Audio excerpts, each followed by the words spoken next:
I have one more modern collectible I want to mention, and the reason I bring it up is because another one of these things recently went up for auction in the UK. The first record deal the Sex Pistols had was with EMI.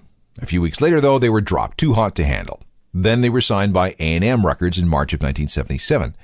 A big party at the label offices followed, and there was, damage. Sid Vicious beat up a well-known DJ, and guitarist Steve Jones was caught having sex in the bathroom with an A&M staffer.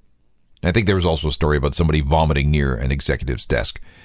When other artists signed to A&M found out that the Pistols were now part of the family, they mutinied. And when Karen and Richard Carpenter, yes, the Carpenters, called to complain, that was pretty much it. The Sex Pistols were out. They were paid to leave the label. Here's where it gets interesting.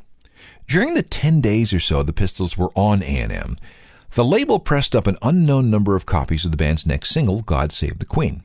Catalog number AMS 7284. This is the holy grail of all things punk, and here's why. When the Pistols were kicked off the label, A&M was obligated to destroy all Sex Pistols records in their possession. So word went out to the warehouse to melt down and otherwise destroy all copies of 7-inch single catalog number AMS 7284. Well, you know what happened next, right?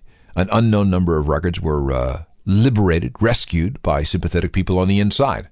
A few copies ended up with the band, a couple ended up with some A&M executives, and the rest just kind of disappeared. However, these records occasionally come up for auction. Prices fluctuate, but I've seen a low of $8,000 and a high of $24,000. And let me tell you something, if I had the cash, I would buy one and put it in a vault somewhere.